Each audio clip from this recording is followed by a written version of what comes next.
ദേശീയ പതാകയെ അപമാനിച്ചെന്നാരോപിച്ച് മുൻ ഇസ്കോൺ നേതാവ് ചിന്മയ് കൃഷ്ണദാസിനെ രാജ്യദ്രോഹ കുറ്റം ചുമത്തി പോലീസ് കസ്റ്റഡിയിലെടുക്കുന്നു. പിന്നാലെ ബംഗ്ലാദേശിന്റെ വിവിധ ഭാഗങ്ങളിൽ പ്രതിഷേധമുണ്ടാകുന്നു. പ്രതിഷേധക്കാരും സുരക്ഷാ സേനയും തമ്മിലുണ്ടായ കയ്യാങ്കളിക്കിടെ അഭിഭാഷകൻ കൊല്ലപ്പെടുന്നു.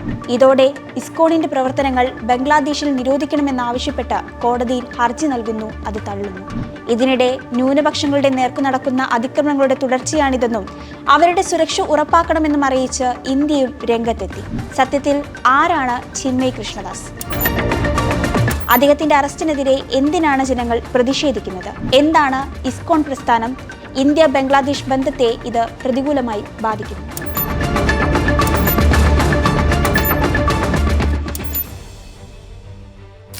ബംഗ്ലാദേശിലെ വൈഷ്ണവരുടെ പ്രധാന കേന്ദ്രമായ ചിറ്റഗോങ്ങിലെ പുണ്ടരീക് ഡാമിന് നേതൃത്വം നൽകുന്ന വ്യക്തി, ബംഗ്ലാദേശ് സൊമാലിറ്റോ സനാതനി ജാഗരൺ ജ്യോതിന്റെ വക്താവ്, ഇസ്കോൺ പ്രസ്ഥാനത്തിന്റെ മുൻ നേതാവ്. അങ്ങനെ വിശേഷണങ്ങൾ നിരവധിയാണ് ചദൻകുമാർ ദർ എന്നറിയപ്പെടുന്ന ചിന്മയ് കൃഷ്ണദാസിന്. അച്ചടക്ക ലംഘനങ്ങളെ തുടർന്ന് 2024 ജൂലൈയിലാണ് ചിന്മയ് കൃഷ്ണദാസിനെ ഇസ്കോണിൽ നിന്ന് പുറത്താക്കുന്നത്. കുട്ടികളെ ലൈംഗികമായി ദുരുപയോഗം ചെയ്തെന്ന് അദ്ദേഹത്തിനെതിരെ ആരോപണമുയർന്നിരുന്നു. ഇതിനിടെയാണ് ബംഗ്ലാദേശിൽ ഷെയ്ഖ് ഹസീന സർക്കാരിന്റെ പതനം സംഭവിക്കുന്നതും. പിന്നാലെ ബംഗ്ലാദേശിൽ വലിയ അരക്ഷിതാവസ്ഥയുണ്ടായി. ഹിന്ദു മതവിഭാഗം വെറും 8% രാജ്യത്ത് അവർക്കൊരു ശബ്ദമാകാൻ, നേതാവാകാൻ അദ്ദേഹത്തിനായി. ചിന്മയ് കൃഷ്ണദാസിന് നിരവധി അനുയായികളുണ്ടായി. ഒപ്പം ബംഗ്ലാദേശ് ഇടക്കാല സർക്കാരിന്റെ കണ്ണിലെ കരടുമായി. പ്രൊഫസർ മുഹമ്മദ് യൂനസിന്റെ കീഴിലുള്ള ഇടക്കാല സർക്കാർ ബംഗ്ലാദേശിൽ ഹിന്ദുക്കൾക്കെതിരായി 3000 അക്രമങ്ങളെങ്കിലും തടയുന്നതിൽ പരാജയപ്പെട്ടതായി അദ്ദേഹം ആരോപിച്ചു. ന്യൂനപക്ഷ പീഡന കേസുകളിൽ അതിവേഗ വിചാരണയ്ക്കായി പ്രത്യേക ട്രൈബ്യൂണൽ സ്ഥാപിക്കൽ, ന്യൂനപക്ഷ സംരക്ഷണ നിയമം, ന്യൂനപക്ഷ കാര്യ മന്ത്രാലയം, ക്ഷേത്ര സ്വത്തുക്കൾ വീണ്ടെടുക്കുന്നതിനും സംരക്ഷിക്കുന്നതിനുമുള്ള നിയമങ്ങൾ എന്നിവ രൂപീകരിക്കൽ, നിക്ഷിപ്ത സ്വത്ത് നിയമം നടപ്പാക്കുക, വിദ്യാഭ്യാസ സ്ഥാപനങ്ങളിൽ പ്രാർത്ഥനാ മുറികൾ, സംസ്കൃതം പാലി വിദ്യാഭ്യാസ ബോർഡുകളുടെ നവീകരണം, ബംഗാളി ഹിന്ദുക്കളുടെ പ്രധാന ഉത്സവമായ ദുർഗാപൂജയ്ക്ക് 5 ദിവസത്തെ പൊതു അവധി തുടങ്ങി ബംഗ്ലാദേശിലെ ഹിന്ദുക്കളുടെ 8 ആവശ്യങ്ങൾ നടപ്പിലാക്കണമെന്നും അദ്ദേഹം സർക്കാരിനോട് ആവശ്യപ്പെട്ടു. ഒക്ടോബർ 25-ന് ചത്തോഗ്രാമിൽ ഹിന്ദു സംഘടനകൾ നടത്തിയ റാലിക്കിടെ ദേശീയ പതാകയെ അപമാനിച്ചെന്നതാണ് ചിന്മയ് കൃഷ്ണദാസിന്റെ പേരിലുള്ള കേസ്. ബംഗ്ലാദേശ് നാഷണലിസ്റ്റ് പാർട്ടി നേതാവ് ഫിറോസ് ഖാനാണ് പരാതിക്കാരൻ. പിന്നാലെ ഒക്ടോബർ 31-ന് ദാസ് ഉൾപ്പെടെ 19 ആളുടെ പേരിൽ രാജ്യദ്രോഹ കുറ്റം ചുമത്തി കോട്ട്വാലി പോലീസ് കേസെടുത്തു.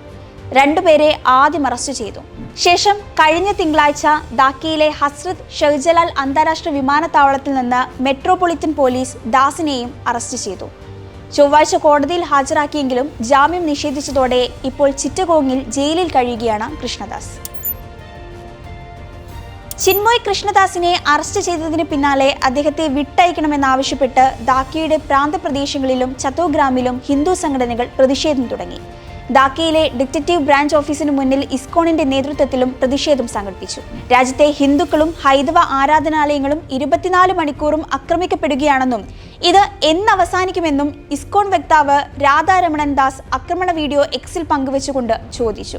പ്രധാനമന്ത്രി നരേന്ദ്രമോദിയെയും അധികാരത്തിലെത്തിയാൽ ബംഗ്ലാദേശിലെ ന്യൂനപക്ഷ വേട്ട അവസാനിപ്പിക്കുമെന്ന് പറഞ്ഞ നിയുക്ത US പ്രസിഡന്റ് ഡൊണാൾഡ് ട്രംപിനെയും അദ്ദേഹം പോസ്റ്റിൽ ടാഗ് ചെയ്തു. കോടതി ദാസിന് ജാമ്യം നിഷേധിച്ചതോടെ സംഘർഷം രൂക്ഷമായി. ചിന്മയ് കൃഷ്ണദാസിനെ തിരികെ ജയിലിലേക്ക് കൊണ്ടുപോകുമ്പോൾ 2000-ഓളം വരുന്ന ജനക്കൂട്ടം പോലീസ് വാഹനം 2 മണിക്കൂർ നേരത്തേക്ക് തടഞ്ഞുവെച്ചു. പ്രതിഷേധക്കാർ ഇഷ്ടിക ഉൾപ്പെടെയുള്ളവ തങ്ങൾക്ക് നേരെ വലിച്ചെറിഞ്ഞെന്ന് ആരോപിച്ച പോലീസ് അവർക്ക് നേരെ ലാത്തിയും ഗ്രനേഡും ടിയർ ഗ്യാസും പ്രയോഗിച്ചു. കോടതി പരിസരത്ത് പ്രതിഷേധക്കാരും സുരക്ഷാ സേനയും തമ്മിൽ ഏറ്റുമുട്ടി. 10 പോലീസുകാർക്കുൾപ്പെടെ 37 പേർക്ക് പരിക്കേറ്റു. പ്രക്ഷോഭകരും സുരക്ഷാ സേനയും തമ്മിലുണ്ടായ ഏറ്റുമുട്ടലിനിടെ അസിസ്റ്റന്റ് പബ്ലിക് പ്രോസിക്യൂട്ടർ സൈഫുൾ ഇസ്ലാമിന് ജീവൻ നഷ്ടമായി. ഈ സംഭവത്തിൽ 30 പേരെ പോലീസ് അറസ്റ്റ് ചെയ്തതായാണ് വിവരം. അഭിഭാഷകന്റെ കൊലപാതകത്തെ അപലപിച്ച സർക്കാർ ഉപദേഷ്ടാവ് മുഹമ്മദ് യൂനുസ് അക്രമ സംഭവങ്ങളിൽ പങ്കെടുക്കാതെ ശാന്തരായിരിക്കാൻ ജനങ്ങളോട് ആഹ്വാനം ചെയ്തു. എന്ത് വില കൊടുത്തും രാജ്യത്ത് മതസൗഹാർദ്ദം ഉയർത്തിപ്പിടിക്കാൻ ഇടക്കാല സർക്കാർ പ്രതിജ്ഞാബദ്ധമാണെന്നും അദ്ദേഹം വ്യക്തമാക്കി. 1966 ജൂലൈ 13-ന് ന്യൂയോർക്ക് സിറ്റിയിലാണ് international society for Krishna consciousness എന്ന ഗൗഡിയ വൈഷ്ണവ പ്രസ്ഥാനം രൂപീകരിക്കുന്നത്. ഹരേ കൃഷ്ണ മൂവ്മെന്റ് എന്നും അറിയപ്പെടാറുള്ള പ്രസ്ഥാനത്തിന് അടിത്തറ പാകിയതും വളർത്തിയെടുത്തതും അഭയ് ചരണാരവിന്ദ ഭക്തിവേദാന്ത സ്വാമി പ്രഭുപാദയാണ്. പ്രസ്ഥാനത്തിന് കീഴിൽ ലോകത്താകെ 10 ലക്ഷത്തിലധികം വിശ്വാസികളുണ്ടെന്നാണ് കണക്കാക്കുന്നത്. ശ്രീകൃഷ്ണനെയാണ് ഇവർ ആരാധിക്കുന്നത്. ആരാധനാലയങ്ങൾ, വിദ്യാഭ്യാസ കേന്ദ്രങ്ങൾ, സാമൂഹ്യ കേന്ദ്രങ്ങൾ എന്നിങ്ങനെ വിവിധ രാജ്യങ്ങളിലായി 700-ലധികം ഇസ്കോൺ കേന്ദ്രങ്ങളുണ്ട്. ബംഗാളിലെ മായാപൂറാണ് ഇന്ത്യയിൽ പ്രസ്ഥാനത്തിന്റെ ആസ്ഥാനം. സമാധാനപ്രിയരായ ഇവർ ആത്മീയതയിലൂന്നിയാണ് പ്രവർത്തിക്കുന്നത്. പ്രതിഷേധത്തിനിടെ അഭിഭാഷകൻ കൊല്ലപ്പെട്ടതോടെയാണ് ഇസ്കോണിനെ നിരോധിക്കണമെന്നാവശ്യപ്പെട്ട് മറ്റൊരു അഭിഭാഷകൻ ഹൈക്കോടതിയെ സമീപിച്ചത്. ഇസ്കോണിന്റെ പ്രവർത്തനങ്ങൾ ബംഗ്ലാദേശിൽ നിരോധിക്കാൻ സ്വമേധയാ ഉത്തരവ് പുറപ്പെടുവിക്കണമെന്നായിരുന്നു ആവശ്യം. ഇസ്കോൺ രാഷ്ട്രീയ പാർട്ടിയല്ലെന്നും മതമൗലികവാദ സംഘടനയാണെന്നും ബംഗ്ലാദേശ് ഇടക്കാല സർക്കാരിന് വേണ്ടി അറ്റോർണി ജനറലും കോടതിയിൽ പറഞ്ഞു. ഇടക്കാല സർക്കാരിന് പിന്തുണ നൽകുന്ന ബംഗ്ലാദേശിലെ വിദ്യാർത്ഥി നേതാക്കളും ഇസ്കോൺ ഉടനടി നിരോധിക്കണമെന്ന് ആവശ്യപ്പെട്ടിരുന്നു. ഇസ്കോൺ അവാമി ലീഗിന്റെ ഏജന്റായി പ്രവർത്തിക്കുകയും രാജ്യത്തെ അസ്ഥിരപ്പെടുത്താൻ ശ്രമിക്കുകയും ചെയ്യുന്നുവെന്നായിരുന്നു സ്റ്റുഡന്റ് കോർഡിനേറ്റർ ഹസ്നത്ത് അബ്ദുള്ള പറഞ്ഞത്. അറസ്റ്റിന് പിന്നാലെ ചിന്മയ് കൃഷ്ണദാസിനെ സംഘടനയിൽ നിന്ന് പുറത്താക്കിയതാണെന്നും അതിനുശേഷമുള്ള അദ്ദേഹത്തിന്റെ പ്രവർത്തനങ്ങളുടെ ഉത്തരവാദിത്തം ഏറ്റെടുക്കാൻ കഴിയില്ലെന്നും ഇസ്കോൺ വ്യക്തമാക്കിയിരുന്നു.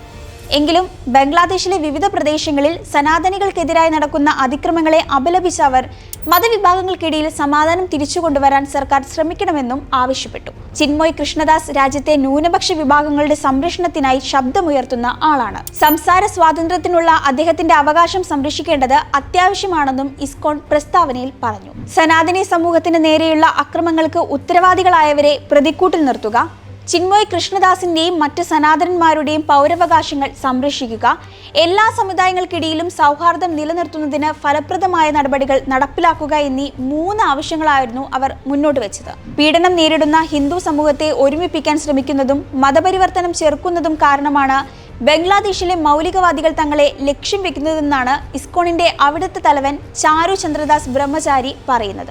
ബംഗ്ലാദേശിലെ ഇസ്കോൺ അംഗങ്ങൾക്കും മറ്റ് ന്യൂനപക്ഷ സമുദായങ്ങൾക്കും നേരെയുള്ള തുടർച്ചയായ ആക്രമണങ്ങളുടെ ഏറ്റവും പുതിയ ഉദാഹരണമാണ് ചിന്മയ് കൃഷ്ണദാസിന്റെ അറസ്റ്റെന്നാണ് ഇസ്കോൺ കൊൽക്കത്ത വക്താവ് രാധാരാമൻ ദാസ് പറയുന്നത്. സ്ഥിതിഗതികൾ ആശങ്കാജനകമാണ്. ഇത്തരം ആക്രമണങ്ങൾക്ക് വിധേയരായ ആളുകളുടെ ജീവനും സ്വത്തുക്കളും സംരക്ഷിക്കാനും ഉചിതമായ നടപടികൾ സ്വീകരിക്കാൻ വിദേശകാര്യ മന്ത്രാലയത്തോടും കേന്ദ്ര ആഭ്യന്തര മന്ത്രാലയത്തോടും ആവശ്യപ്പെട്ടിട്ടുണ്ടെന്നും അദ്ദേഹം പറഞ്ഞു. കൃഷ്ണദാസിനെ അറസ്റ്റ് ചെയ്തതും ജാമ്യം നിഷേധിച്ചതും വളരെയധികം ആശങ്കപ്പെടുത്തുന്നതെന്നാണ് ഇന്ത്യൻ വിദേശകാര്യ മന്ത്രാലയം പറഞ്ഞത്. ബംഗ്ലാദേശിലെ തീവ്രവാദ കക്ഷികൾ ഹിന്ദുക്കൾ ഉൾപ്പെടെയുള്ള ന്യൂനപക്ഷങ്ങളുടെ നേർക്കു നടത്തുന്ന അതിക്രമങ്ങളുടെ തുടർച്ചയാണിതെന്നും അവരുടെ സുരക്ഷ ഉറപ്പാക്കണമെന്നും ഇന്ത്യ ആവശ്യപ്പെട്ടു. ന്യൂനപക്ഷങ്ങളുടെ വീടുകളും കടകളും കൊള്ളയടിച്ചതും ക്ഷേത്രങ്ങൾ നശിപ്പിച്ചതുമായ സംഭവങ്ങളുണ്ട്. പ്രതികളെ പിടികൂടാതെ ന്യായമായ ആവശ്യമുന്നയിച്ച മതനേതാവിന്റെ പേരിൽ കുറ്റം ചുമത്തുന്നത് നിരാശാജനകമാണ്. ന്യൂനപക്ഷങ്ങൾക്കു നേരെയുള്ള നടപടികൾ അംഗീകരിക്കാനാവില്ലെന്നും ഹിന്ദുക്കളുടെ സുരക്ഷയും സംരക്ഷണവും ഉറപ്പാക്കണമെന്നും ഇന്ത്യൻ വിദേശകാര്യ മന്ത്രാലയം ബംഗ്ലാദേശിനോട് ആവശ്യപ്പെട്ടു. ബംഗ്ലാദേശിൽ ഹിന്ദുക്കളുടെയും ന്യൂനപക്ഷങ്ങളുടെയും സുരക്ഷ ഉറപ്പാക്കണമെന്ന് ഇന്ത്യയിലെ രാഷ്ട്രീയക്കാരും സർക്കാരിനോട് ആവശ്യപ്പെട്ടിട്ടുണ്ട്. ആഭ്യന്തര കാര്യങ്ങളിൽ ഇന്ത്യ ഇടപെടേണ്ടതില്ല എന്നായിരുന്നു ബംഗ്ലാദേശിന്റെ നിലപാട്. കൃത്യമായ കുറ്റകൃത്യത്തിന്റെ പേരിലാണ് ചിന്മയ് കൃഷ്ണദാസിനെ അറസ്റ്റ് ചെയ്തതെന്നും അവർ പറയുന്നു. ചിന്മയ് കൃഷ്ണദാസിന്റെ അറസ്റ്റ് ചില കോണുകളിൽ നിന്ന് തെറ്റായി വ്യാഖ്യാനിക്കപ്പെട്ടതാണ്.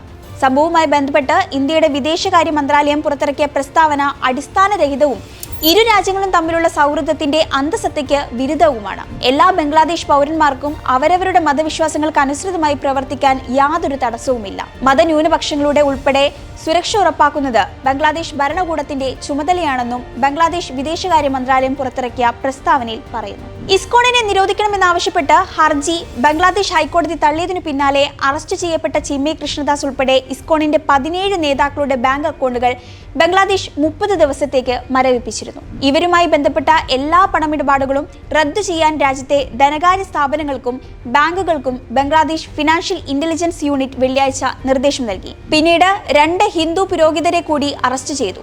ചിന്മയ് കൃഷ്ണദാസിന് വേണ്ടി പ്രാർത്ഥിക്കാൻ ക്ഷേത്രത്തിൽ പോയി വരികയായിരുന്നു ഇവർ. ഇത് കഴിഞ്ഞ് ഞായറാഴ്ച മതിയായ രേഖകളുമായി ബെനാപോൾ അതിർത്തി വഴി ഇന്ത്യയിലേക്ക് കടക്കാൻ ശ്രമിച്ച 54 ഇസ്കോൺ അംഗങ്ങളെ ബംഗ്ലാദേശ് കുടിയേറ്റക്കാര്യ പോലീസ് തടഞ്ഞു.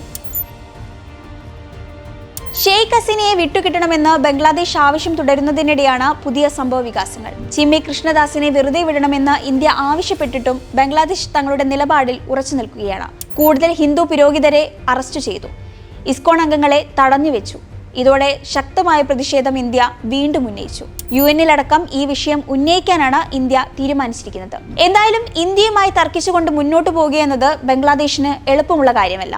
ഇരു രാജ്യങ്ങളും തമ്മിൽ ഏതെങ്കിലും തരത്തിലുള്ള നയതന്ത്ര നീക്കം ഉണ്ടാകുമോ എന്നാണ് ഇനി അറിയാനുള്ളത്.